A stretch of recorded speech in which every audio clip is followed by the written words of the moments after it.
cuando Diego Hernández pagó 100 pesos por una muchacha que su padre violento vendía como muda. Pensó que estaba comprando ayuda silenciosa para su solitario rancho en Jalisco en 1895. Pero lo que descubrió después cambiaría todo lo que creía saber sobre el silencio, la verdad, y el poder de una voz que había sido forzada a esconderse.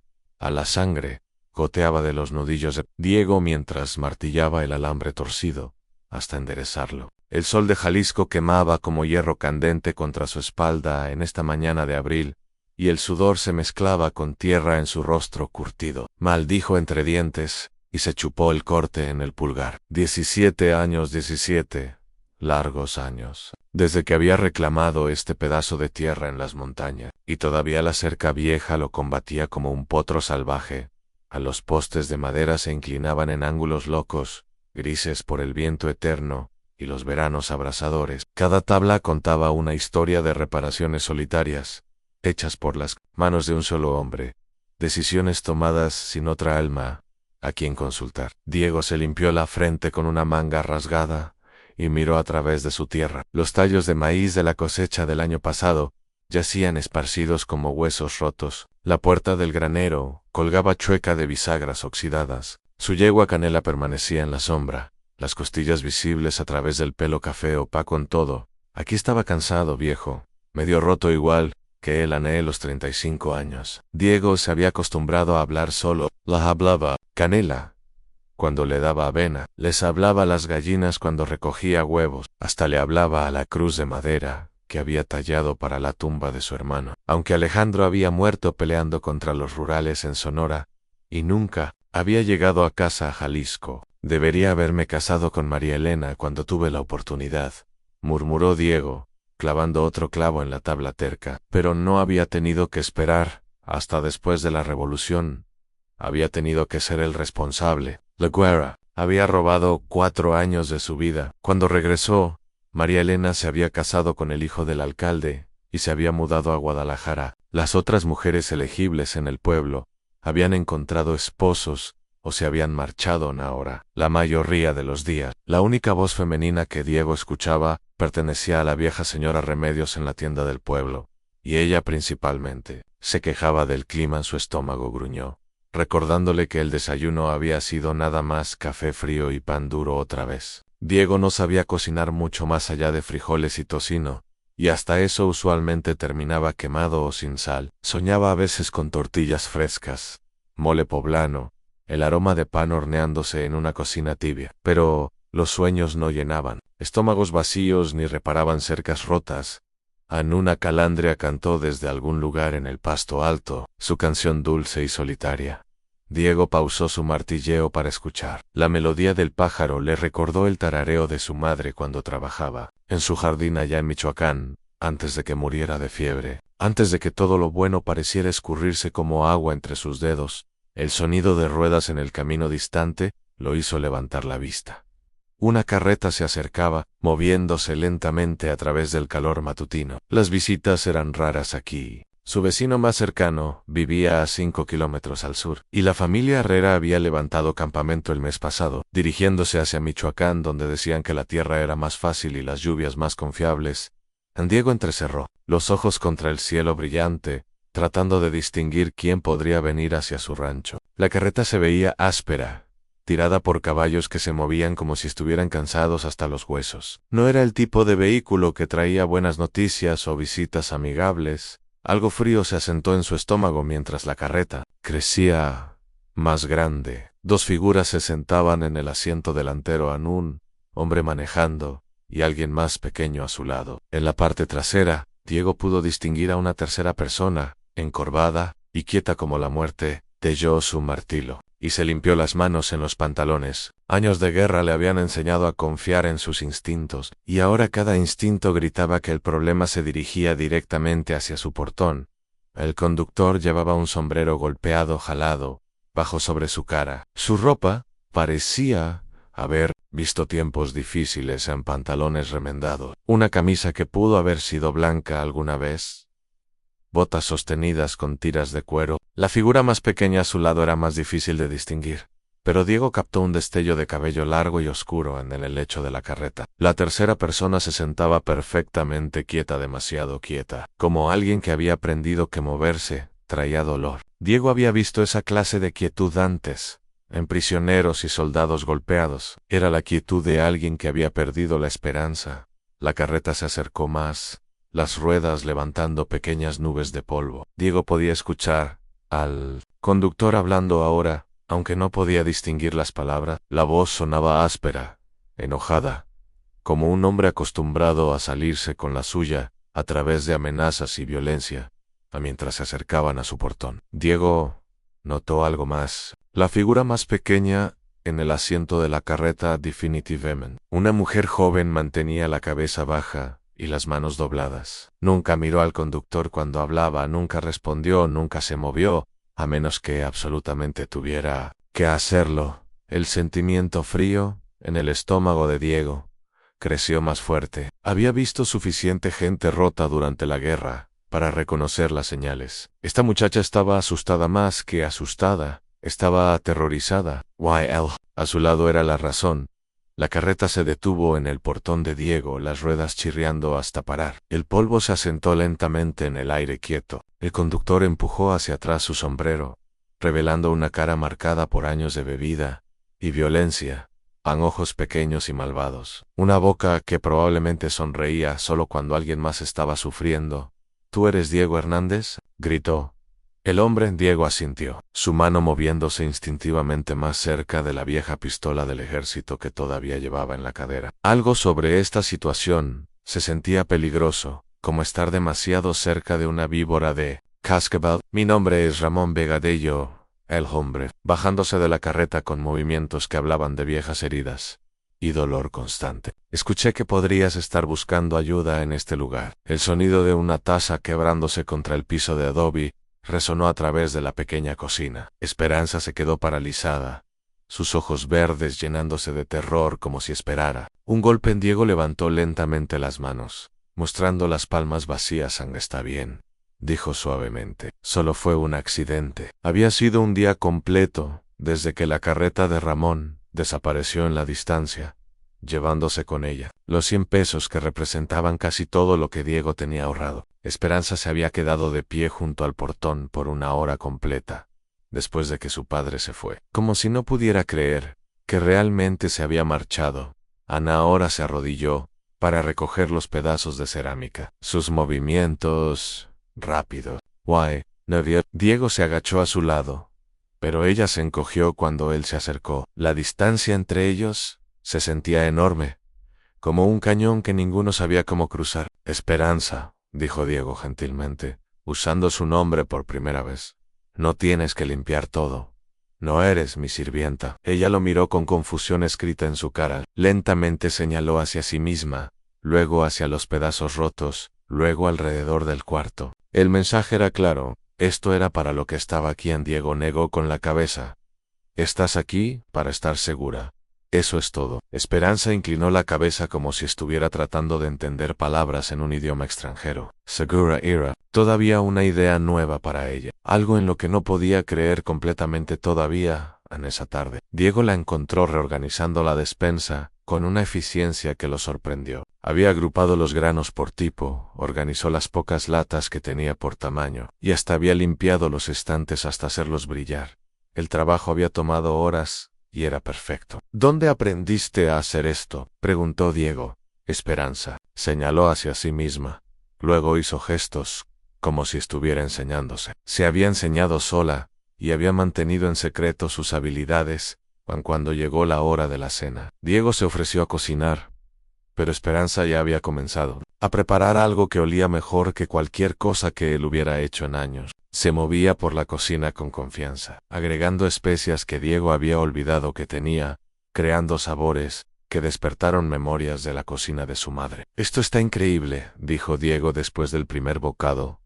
Esperanza sonrió apenas, rápidamente, como sol rompiendo a través de nubes de tormenta, pero transformó toda su cara. Se veía como la mujer joven que se suponía que fuera, en lugar de la niña asustada en la que había sido forzada a convertirse en esa noche. Mientras Diego se sentaba en el porche escuchando a los grillos, Esperanza apareció con una taza de té, hecho de hierbas que había encontrado en su jardín abandonado. El té estaba perfecto, no demasiado fuerte, no demasiado débil. Con un toque de miel silvestre se sentó en el escalón debajo de él, manteniendo distancia pero eligiendo estar cerca. En el silencio cómodo que siguió, Diego se dio cuenta de que por primera vez en años, su casa no se sentía vacía. En esperanza miró hacia las estrellas, en su perfil. Diego vio algo que lo sorprendió en paz. Pequeña, frágil, pero real, la luna llena bañaba el corral en plata cuando Diego encontró a Esperanza de pie junto a la cerca, observando a Canela con una expresión que no podía descifrar. Había pasado una semana desde su llegada, y cada día revelaba nuevas capas de misterio sobre quién era realmente esta muchacha. ¿No puedes dormir?, preguntó Diego, acercándose despacio para no asustarla. Esperanza se sobresaltó. Luego señaló hacia su cabeza y se encogió de hombros. Demasiados pensamientos, muchas preocupaciones para descansar. Diego se recargó contra la cerca a su lado, manteniendo distancia respetuosa. A veces ayuda a hablar de lo que te mantiene despierta. Esperanza lo miró con ojos que parecían demasiado viejos para su cara.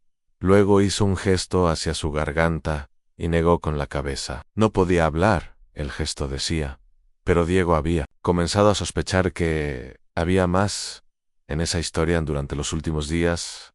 Había notado cosas, la manera en que Esperanza reorganizó sus pocos libros por autor, no solo por tamaño, cómo escribió una lista de compras en una letra clara y educada, la forma en que sus ojos se iluminaron cuando vio el periódico viejo que usaba para encender el fuego, como si quisiera leerlo, en lugar de quemarlo. Esperanza, dijo Diego cuidadosamente, ¿sabes leer? Ella se puso rígida, sus manos apretándose en la cerca. Por un momento largo, no respondió. Luego, tan despacio como si estuviera confesando un crimen, asintió en Diego. Se sintió como si alguien le hubiera dado un golpe en el pecho. Ramón había vendido a su hija como si fuera una mula muda e ignorante, pero la verdad era que Esperanza tenía una mente educada escondida detrás de su silencio forzado.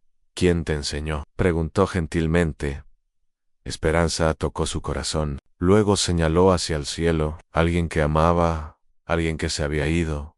¿Tu madre? Las lágrimas brillaron en los ojos de Esperanza, mientras asentía. Hizo gestos complicados con las manos, tratando de explicar algo que las palabras hubieran hecho más fácil. Diego vio dolor en cada movimiento, memorias de algo precioso que había sido perdido.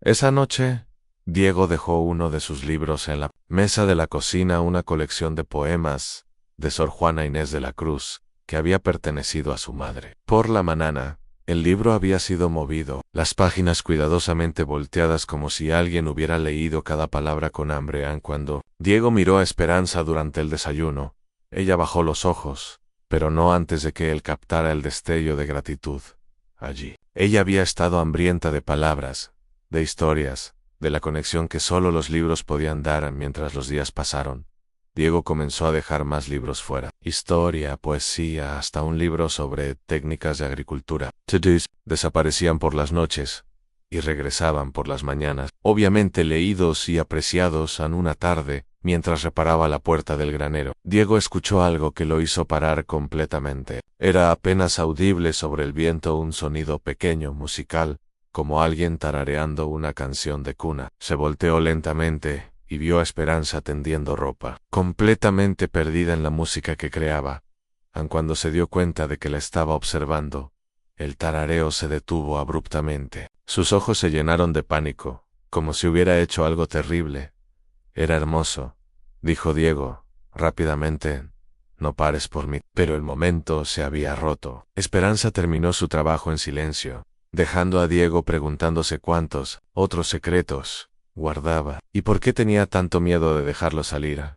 El primer trueno llegó como un cañonazo que sacudió toda la casa. Esperanza se congeló junto a la ventana de la cocina, sus manos apretadas alrededor de la cuchara de madera que había estado usando para revolver el guisado. Nubes negras se extendían por la pradera como tinta derramada, tragándose el sol. Solo es una tormenta de primavera, dijo Diego gentilmente, desde donde remendaba un arnés de cuero. Nada de qué preocuparse. Pero Esperanza si estaba preocupada. Señaló hacia la oscuridad que se acercaba. Luego se tocó la garganta y negó con la cabeza frenéticamente. Diego no entendió lo que trataba de decirle, pero su miedo era real y crecía más fuerte con cada rugido del trueno. El viento se levantó de repente, haciendo temblar las ventanas de la casa y enviando papeles volando por el cuarto. Esperanza soltó la cuchara y se presionó las manos sobre los oídos. Sus ojos apretados fuertemente en Diego se levantó y se movió hacia ella. Pero ella retrocedió, negando con la cabeza. Afuera, la tormenta golpeó como un tren de carga. El granizo comenzó a golpear el techo con sonidos como disparos, y el viento aulló alrededor de las paredes de la casa. En Esperanza se hundió al piso en la esquina, haciéndose tan pequeña como fuera posible. Diego había visto esta clase de miedo antes, durante la revolución, soldados que saltaban con cada ruido fuerte, que no podían soportar estar atrapados en espacios pequeños. Pero Esperanza tenía miedo de las tormentas, no de las batallas.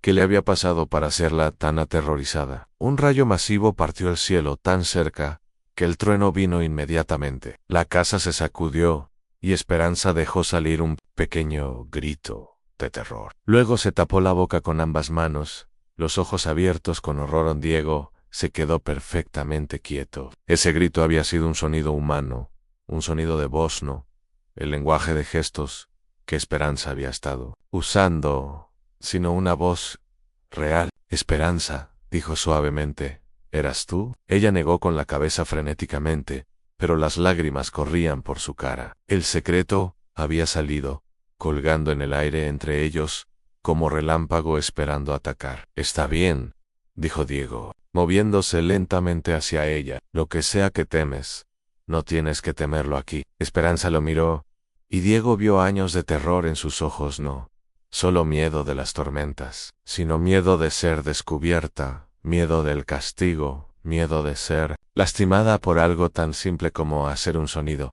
Otro estruendo de trueno sacudió la casa y esta vez Esperanza no pudo detenerse a sí misma. Por favor, susurró, la palabra apenas audible sobre la tormenta. Por favor, no le digas. Diego sintió su corazón romperse y repararse al mismo tiempo. Esperanza podía hablar. Siempre había podido hablar. El silencio había sido forzado. Sobre ella, elegido por miedo, en lugar de incapacidad, se sentó en el piso del otro lado del cuarto, lo suficientemente lejos para que no se sintiera atrapada. Esperanza, nunca te lastimaría por tener una voz en nunca. Ella lo miró como si hubiera hablado en un idioma extranjero. Pero papá dijo. Las palabras salieron en un susurro áspero. Tu padre estaba equivocado. Diego mantuvo su voz gentil. Pero tu voz te pertenece a ti, no a él, no a nadie más. La tormenta rugía afuera, pero adentro de la casa, algo más estaba pasando. Esperanza estaba encontrando valor que no sabía que tenía. Solía cantar, susurró tan calladamente que Diego tuvo que inclinarse hacia adelante para escuchar. Antes de que madre muriera, solía cantar todo el tiempo. ¿Qué pasó cuando tu madre murió? La voz de Esperanza se hizo más fuerte mientras hablaba de su madre, como si hablar de ella le diera fuerza. Papá cambia. Madre solía protegerme, solía decirle que las hijas inteligentes eran una bendición. Después de que se fue, dijo que mi insolencia era la razón por la que Dios se la llevó. La luz dorada de la mañana se filtraba a través de las ventanas cuando Esperanza bajó a la cocina, sus pasos más ligeros que Diego jamás los había escuchado. La tormenta se había alejado durante la noche, dejando el aire fresco y limpio, pero adentro de la casa algo había cambiado para sí. Buenos días, dijo Esperanza, su voz clara y musical en la quietud matutina. Diego levantó la vista del café que estaba preparando y sonrió. Buenos días. ¿Dormiste bien? Mejor que en años, admitió ella. Y por primera vez desde que la conocía, se veía completamente relajada. Se siente extraño hablar después de tanto tiempo en silencio. Se sentaron juntos a la mesa pequeña, ya no en extremos opuestos como extraños, sino lado a lado, como... Diego no estaba seguro de cómo llamar lo que eran ahora. Amigos, tal vez en algo más profundo que conocidos. Cuéntame sobre tu madre, dijo Diego gentilmente. ¿Cómo te enseñó a leer? Los ojos de Esperanza se iluminaron con cariño. madre había sido maestra antes de casarse. Decía que la educación era la llave de la libertad, que nadie podía quitarte lo que aprendías. Su voz se hizo triste. Todas las noches, después de que papá se dormía, me enseñaba usando su vieja Biblia y los pocos libros que había logrado esconder. ¿Por qué lo mantenían en secreto? Papá decía que las mujeres educadas eran peligrosas, que pensar demasiado hacía que las esposas fueran desobedientes. Esperanza envolvió sus manos alrededor de su taza de café. Después de que madre murió, encontró algunos de sus libros. Los quemó todos, excepto la Biblia. Diego sintió ira creciendo en su pecho, caliente y justa. Ningún padre debería enseñar a su hija que su mente es algo de lo que avergonzarse. ¿De verdad lo crees? Esperanza lo miró con esperanza tan frágil que Diego tuvo que contener el impulso de prometerle que nunca nadie volvería a lastimarla. Lo creo, completamente. ¿Qué más te enseñó tu madre? Escritura, aritmética, historia. La voz de Esperanza se hizo más fuerte con cada palabra. Me enseñó sobre otros países, sobre mujeres que habían hecho cosas importantes. Sor Juana Inés de la Cruz era su favorita, una mujer que escribió poesía y estudió ciencias, cuando se suponía que las mujeres no debían hacer ninguna de las dos cosas. ¿Qué querías ser cuando fueras grande? Esperanza miró por la ventana, hacia el paisaje bañado por el sol. Quería ser maestra, como madre. Quería ayudar a otras niñas a aprender a leer y escribir. En su voz se hizo pequeña otra vez. Era un sueño tonto. No era tonto para nada, dijo Diego firmemente. Como un sueño hermoso. Se quedaron en silencio por un momento, bebiendo café mientras el sol subía más alto. Diego podía ver a Esperanza luchando con algo, como si hubiera más que quisiera decir pero no estuviera segura de si debía. Diego dijo finalmente, ¿puedo preguntarte algo? Cualquier cosa. ¿Por qué realmente me compraste a papá? Podrías haber contratado ayuda del pueblo, podrías haber encontrado una esposa a través de la iglesia, pero pagaste dinero por una muchacha que pensabas que ni siquiera podía hablar. La pregunta tomó a Diego desprevenido. Era buena pregunta, una que se había estado haciendo a sí mismo. Vi algo en tus ojos, dijo finalmente. Algo que me recordó a mí mismo, después de la revolución, como si estuvieras atrapada en algún lugar dentro de ti misma y quisieras salir. Y quisiste ayudar. Quise darte la opción que yo nunca tuve, la opción de empezar de nuevo, en algún lugar seguro. Los ojos de Esperanza se suavizaron. ¿Qué opción no tuviste tú? Diego nunca le había contado esta historia a nadie, pero algo sobre la cara honesta de Esperanza lo hizo querer intentar. Tenía un hermano menor que yo. Cuando empezó la revolución, él quería alistarse también. Le dije que se quedara en casa, que alguien tenía que cuidar el rancho. Pero se fue de todos modos. ¿Qué pasó? Murió en Celaya, luchando con Villa. La voz de Diego se puso áspera. Siempre me pregunté si podría haberlo salvado si lo hubiera dejado venir conmigo. Tal vez podría haberlo protegido. Esperanza extendió la mano y tocó su brazo gentilmente. Cuando me viste, pensaste que tal vez esta vez podrías proteger a alguien. Algo así. Esperanza sonrió, y fue como ver el amanecer por primera vez. Me salvaste. Diego, me salvaste de verdad. El mercado de San Miguel bullía con la actividad del sábado por la mañana, cuando Diego y Esperanza llegaron para comprar provisions. Esperanza había insistido en acompañarlo, diciendo que quería ver las caras de la gente que podría conocer. Quería sentirse parte de una comunidad otra vez.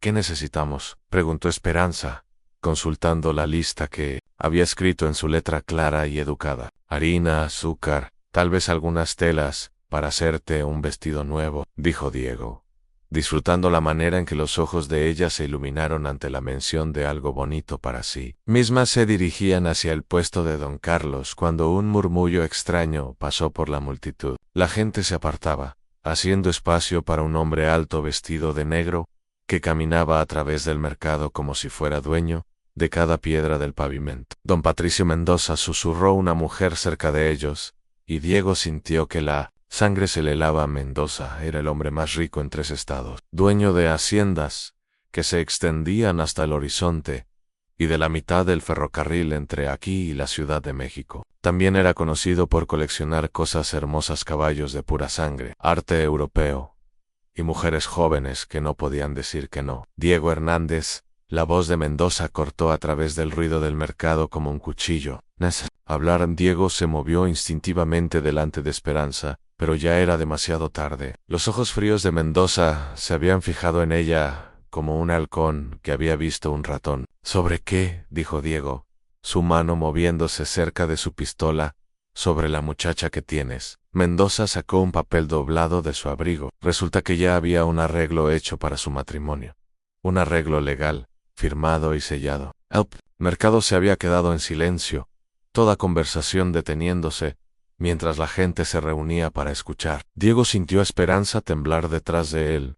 ¿Qué clase de arreglo?, preguntó Diego, aunque su estómago ya conocía la respuesta. Contrato matrimonial, dijo Mendoza, desenvolviendo el papel. Firmado por Ramón Vega, el padre de la muchacha. Pagué buen dinero por una esposa, y quiero lo que compré. Nunca firmé nada, dijo Esperanza, su voz clara, pero temblando. Nunca acordé casarme con usted. Los ojos de Mendoza se estrecharon con interés cruel. Así que si habla... Interesante. Ramón me dijo que era muda. No importa si habla o no, Diego se irguió hasta su altura completa. No puede forzar a alguien al matrimonio en contra de su voluntad. Mendoza se rió, un sonido sin calor. Puedo hacer lo que quiera, campesino. Tengo jueces en mi bolsillo, políticos que me deben favores, rurales que siguen mis órdenes. Se acercó más. Isa, muchacha, va a venir conmigo. ¿Dispuesta o no? Sobre mi cadáver, dijo Diego. Eso se puede arreglar también.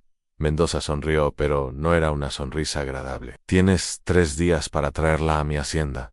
Después de eso, vendré por ella yo mismo. Mientras Mendoza se alejaba, sus espuelas sonando en las piedras, Diego sintió que el mundo que había construido con Esperanza comenzaba a desmoronarse. Las campanas de la iglesia de San Miguel sonaron cuando Diego y Esperanza subieron los escalones de piedra gastada. Padre Miguel estaba alimentando a las palomas en el atrio, su cara redonda arrugada en preocupación cuando los vio acercarse. Diego, Esperanza, dijo, secándose las manos en su sotana. Escuché sobre el problema con don Patricio. Las noticias viajan rápido, dijo Diego amargamente. Las malas noticias siempre lo hacen. El padre Miguel los guió hacia el interior fresco de la iglesia. Cuéntenme todo. Mientras Esperanza explicaba sobre el supuesto contrato matrimonial, Diego vio cómo la cara del sacerdote se ponía más seria. Padre Miguel había conocido a la madre de Esperanza, había bendecido su matrimonio con Ramón, antes de que el hombre se volviera cruel. Un matrimonio sin el consentimiento de la mujer no es matrimonio, dijo finalmente Padre Miguel. Es una abominación delante de Dios. ¿Nos ayudará?, preguntó Esperanza, por supuesto. El padre puso una mano paternal en su hombro. Pero necesitarán más ayuda que la que yo solo puedo dar. Mendoza tiene poder, dinero, influencia. ¿Qué sugiere? Hablen con la gente. Su historia no es única. Mendoza ha lastimado a otras familias.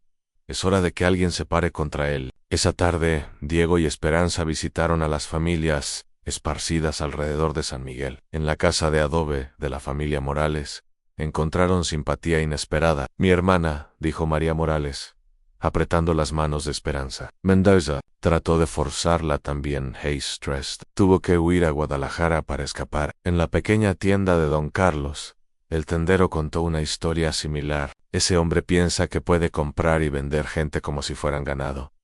No está bien, pero no todos estuvieron de acuerdo. En la cantina algunos hombres negaron con la cabeza cuando Diego pidió apoyo. Mendoza da trabajo, dijo uno. No, es sabio hacer enemigos de hombres poderosos. Además, agregó otro, la muchacha fue vendida legalmente. Los contratos son contratos, incluso cuando la mujer nunca acordó. Preguntó Diego. El hombre se encogió de hombros. Sí son las cosas, pero las mujeres del pueblo pensaban diferente. Esa noche, cuando Diego y Esperanza regresaron a la iglesia, encontraron a una docena de mujeres esperándolas. María Morales había corrido la voz. Estamos contigo, declaró doña Carmen, la partera del pueblo. Las mujeres necesitan apoyarse. Una de mi casa está abierta si necesitas esconderte, ofreció señora López.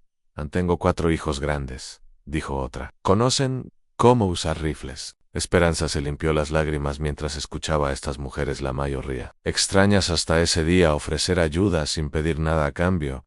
¿Por qué?, preguntó. ¿Por qué arriesgarían todo por mí? Porque tu lucha es nuestra. Lucha, dijo María. Simplemente, hoy es tu libertad. Mañana podría ser la de nuestras hijas. Padre Miguel se aclaró la garganta. La iglesia puede ofrecer santuario temporalmente, pero Mendoza no respetará eso por mucho tiempo. ¿Cuánto tiempo tenemos?, preguntó Diego. 2 días, dijo una voz desde la puerta. Era don Carlos y Aliento y Pocora. Los hombres de Mendoza están reuniéndose en su hacienda. Planean venir por ella mañana. En el silencio que siguió, Diego sintió el peso de todas las decisiones que habían llevado a este momento. Mañana, todo cambiaría. El amanecer llegó con el sonido de cascos de caballos, muchos cascos. Acercándose rápido por el camino hacia el rancho de Diego en Esperanza, estaba en la ventana de la cocina, su cara pálida pero determinada. ¿Cuántos?, preguntó Diego, revisando su rifle una vez más. 8, tal vez 10, respondió ella. Mendoza viene con ellos. Diego había pasado la noche preparándose. Había movido a Esperanza al cuarto de atrás, donde estaría más segura. Había asegurado las puertas y ventanas. Había puesto munición al alcance. Pero 10 hombres armados contra uno, las probabilidades no estaban a su favor. Todavía puedes esconderte en la iglesia, dijo en voz baja. No. La voz de Esperanza era firme. Si voy a ser libre, tiene que ser aquí. Ahora no más huir. Los jinetes se detuvieron frente a la casa, sus caballos pateando y resoplando. Mendoza desmontó lentamente, sus espuelas sonando con cada paso, hacia la puerta. Diego Hernández, gritó en entrega a la muchacha, y nadie sale lastimado. Ella se queda donde está, respondió Diego desde detrás de la puerta barricada.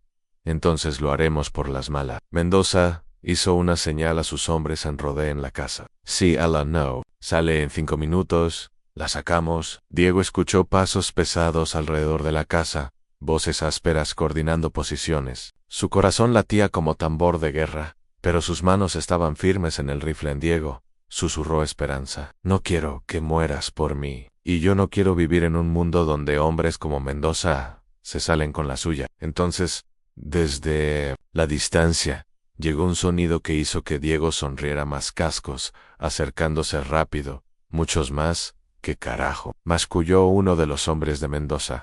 A través de la ventana, Diego vio una vista hermosa a María Morales, cabalgando a la cabeza de una docena de jinetes, hombres y mujeres del pueblo. Todos armados, todos determinados, don Patricio, gritó María cuando llegaron. Sasas, no son bienvenidos aquí. Esto no les concierne, rugió Mendoza. Le concierne a cualquier persona decente, replicó Padre Miguel, que cabalgaba entre los defensores. No vamos a permitir que se lleve a esa muchacha por la fuerza. Los hombres de Mendoza se miraron entre sí, nerviosos. Habían venido a intimidar a un granjero solitario, no a pelear contra medio pueblo. Esto no ha terminado, amenazó Mendoza, pero Diego podía escuchar la incertidumbre en su voz. Sí lo está, dijo Esperanza, apareciendo en la puerta de la casa. Su voz llevaba clara a través del aire matutino. Nunca iré con usted voluntariamente, y esta gente buena nunca lo permitirá por fuerza. Miró directamente a los ojos de Mendoza. Soy libre de elegir mi propio camino. Mendoza la estudió por un momento largo. Luego escupió en la tierra. Esto no ha terminado, repitió. Pero ya estaba subiendo a su caballo. Mientras él y sus hombres se alejaban, Diego sintió algo que no había sentido en años: la fuerza de una comunidad unida, el poder de la gente común cuando decidían hacer lo correcto. En Esperanza tomó su mano. ¿Crees que se ha ido para siempre? No, Diego, honestamente, pero ahora sabemos que no estamos solos. La plaza de San Miguel nunca había visto una multitud así. Mendoza había regresado después de una semana con documentos oficiales y el juez del distrito exigiendo una audiencia pública para resolver el asunto de la muchacha robada. Esperanza estaba parada en el centro de la plaza, rodeada por toda la comunidad que había venido a presenciar su destino. Señor juez, declaró Mendoza, agitando sus papeles, tengo aquí un contrato legal firmado por el padre de esta muchacha. Ella me pertenece por derecho de matrimonio. El juez, un hombre delgado con anteojos, estudió los documentos. Parece estar en orden. Señorita, ¿tiene algo que decir? Esperanza respiró profundo. Sí, su señoría, mucho que decir. Se dirigió a la multitud. su voz creciendo más fuerte con cada palabra. Este hombre dice que me posee debido a un papel que mi padre firmó. Paró Priganto. ¿Puede un hombre vender a su hija como ganado? ¿Puede forzar el amor donde no existe? Murmullo de aprobación ondularon a través de la multitud. Nunca conocí a don Patricio antes de ayer. Nunca acordé casarme con él. Si este tribunal decide mi futuro, sin escuchar mis palabras, ¿qué libertad tenemos realmente? Se volteó hacia Diego, su voz temblando con emoción. Elijo a Diego Hernández, no porque me comprara, sino porque me liberó. No porque me posea, sino porque me respeta. El juez miró alrededor de la plaza llena de rostros determinados. La ley debe evolucionar con la conciencia de la gente, dijo finalmente. No encuentro contrato válido sin el consentimiento de la mujer. Las campanas de la iglesia sonaron a través del valle mientras Esperanza y Diego salían de la plaza como personas libres. Mendoza se había marchado furioso, sus amenazas perdiendo poder frente a la unidad de toda una comunidad. No puedo creer que terminó, dijo Esperanza. Todavía temblando por la adrenalina. No terminó, dijo Diego, tomando sus manos. Apenas está comenzando. Esa noche, en el patio del rancho bajo las estrellas, Diego se arrodilló ante Esperanza, con un anillo simple que había pertenecido a su madre Ann, no como propiedad, dijo, sino como socios. ¿Te casarías conmigo porque quieres, no por teens? Sí, susurró Esperanza, lágrimas brillando en sus ojos 1000 veces. Sí. La boda una semana después fue simple pero hermosa. Padre Miguel ofició mientras toda la comunidad que había luchado por su libertad los rodeaba con bendiciones. María Morales había cosido un vestido de novia, doña Carmen había preparado un festín, y hasta los hombres que habían dudado al principio vinieron a ofrecer felicitaciones. Señora Hernández, dijo Diego cuando intercambiaron votos, me gusta cómo suena eso. A mí también, respondió Esperanza. Pero más me gusta cómo se siente. Durante el baile que siguió, mientras las guitarras llenaban el aire nocturno con música, Esperanza susurró en el oído de Diego: quiero hacer algo con mi libertad, algo que importe. ¿Qué tienes en mente? Enseñar, como siempre soñé. Hay niñas aquí que necesitan aprender, que sus voces importan. Diego sonrió, girándola bajo las estrellas. Entonces construiremos una escuela. 6 meses después, el granero de Diego había sido transformado en un aula luminosa. Esperanza estaba parada frente a 12 niñas de edades entre 8 y 16 años, sus rostros brillando con el mismo hambre de conocimiento que ella una vez había sentido. Buenos días, señoritas, dijo Esperanza, su voz firme y cálida. Hoy aprenderemos que sus nombres son las palabras más importantes que jamás escribirán. María, la hija de 8 años de los Morales, levantó tímidamente su pizarra. Esperanza, ¿es verdad que las mujeres pueden ser más que esposas y madres? Pueden ser todo lo que sueñen ser, respondió Esperanza, si aprenden a usar su voz y nunca dejan que nadie la silencie. Desde la puerta, Diego observaba a su esposa con orgullo. Su rancho próspero ahora, no solo con maíz y ganado, sino con el sonido de voces jóvenes, aprendiendo que tenían valor al final del día. Mientras las estudiantes se iban a casa con libros bajo el brazo y cabezas llenas de posibilidades, Esperanza se sentó bajo el gran roble donde una vez había temido que nunca sería libre. ¿Feliz?, preguntó Diego, sentándose a su lado. Más que felas, dijo Esperanza, observando sus estudiantes desaparecer por el camino. Complete. En la distancia, nuevas familias se acercaban al pueblo, atraídas por las historias de una comunidad donde las mujeres podían ser maestras y los sueños podían hacerse realidad. El silencio había terminado para siempre en su lugar. Había educación, esperanza y el sonido hermoso de voces jóvenes aprendiendo que merecían ser escuchadas.